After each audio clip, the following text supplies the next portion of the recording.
30 अप्रैल 2026 की वो शाम जबलपुर के बरगी डैम पर बिल्कुल सामान्य और खूबसूरत तरीके से शुरू हुई थी। जैसे हर दिन वहां होती है। सूरज धीरे धीरे ढल रहा था। लोग अपने परिवारों के साथ घूम रहे थे। बच्चे हंसते हुए इधर उधर दौड़ रहे थे और कई लोग उस दिन की सबसे खास चीज का इंतजार कर रहे थे। क्रूज राइड, वो बड़ी मोटर बोट जो लोगों को नदी के बीच लेकर जाती है ताकि वे प्रकृति के बीच कुछ पल शांति से बिता सकें।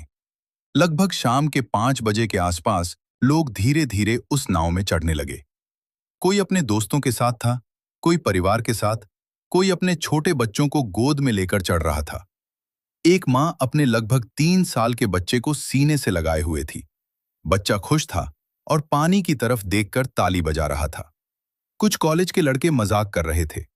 एक नवविवाहित जोड़ा हाथ पकड़े बैठा था। कुल मिलाकर करीब 30 से 31 लोग उस नाव में सवार हुए। नाव के कर्मचारियों ने जल्दी जल्दी लोगों को बैठाया। कुछ लोगों ने सुरक्षा को लेकर सवाल किया कि लाइफ जैकेट कहाँ है। कुछ को जैकेट दी गई, लेकिन कई लोगों को नहीं मिली और कर्मचारियों ने यह कहकर बात को टाल दिया। और रोज की तरह ही यह यात्रा बाय सामान्य होगी। उस समय किसी को अंदाजा नहीं था कि यही छोटी सी लापरवाही कुछ ही देर में कितनी बड़ी त्रासदी में बदलने वाली है। लोग खुश थे, कोई सेल्फी ले रहा था, कोई वीडियो बना रहा था। बच्चे पानी को देखकर खुश हो रहे थे।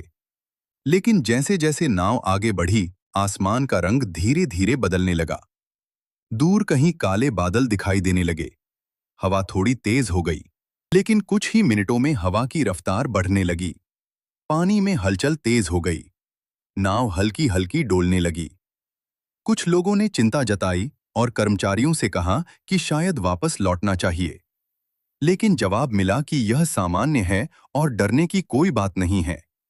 ये वही पल था जहां अगर फैसला बदल जाता तो शायद कहानी भी बदल जाती।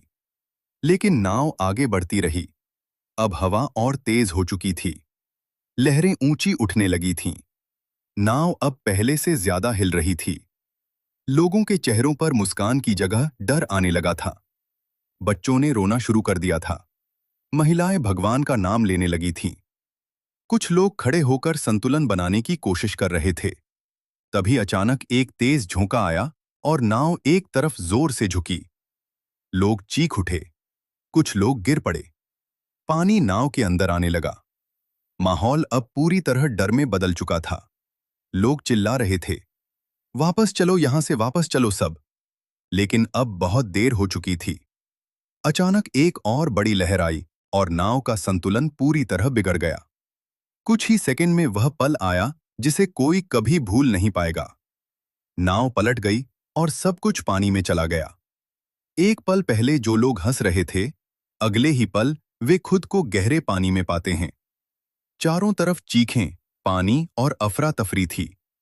कोई किसी को पकड़ने की कोशिश कर रहा था, कोई तैरने की कोशिश कर रहा था। वह माँ जिसने अपने बच्चे को सीने से लगाया हुआ था, पानी में गिरते ही उसने अपने बच्चे को और कसकर पकड़ लिया। वह खुद तैर नहीं पा रही थी, लेकिन उसने अपने बच्चे को छोड़ा नहीं। पुलिस और रेस्क्यू टीम को सूचना दी गई। कुछ ही देर में बचाव कार्य शुरू हुआ। नावें भेजी गईं। लोगों को पानी से निकालने की कोशिश की गई। कई लोगों को बेहोशी की हालत में निकाला गया, लेकिन कुछ लोगों को बचाया नहीं जा सका। यह सिर्फ एक हादसा नहीं, बल्कि एक बड़ी त्रासदी बन चुका है।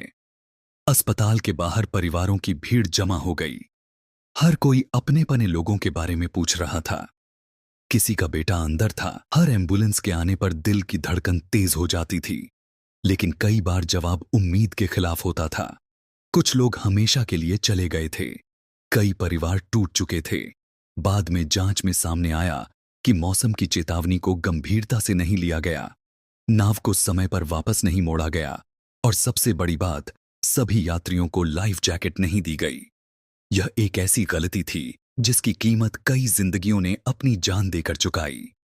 30 अप्रैल की वह शाम जो खुशी और सुकून से शुरू हुई थी, वह दर्द, चीखों और आंसुओं में खत्म हुई। और आज भी जब उस घटना को याद किया जाता है तो एक ही सवाल मन में आता है, अगर थोड़ी सी सावधानी, अगर सही समय पर सही फैसला लिया जाता तो क्या यह लोग आज जिंदा होते? यह हादसा सिर्फ एक घटना नहीं था, यह एक चेतावनी थी कि जिंदगी में सुरक्षा को कभी हल्के में नहीं लेना चाहिए, क्योंकि एक छोटी सी लापरवाही भी सब कुछ छीन सकती है। और उस दिन नर्मदा का शांत पानी गवाह बन गया उन आखिरी पलों का, जहां हंसी अचानक खामोशी में बदल गई और कई कहानियां अधूरी रह गईं।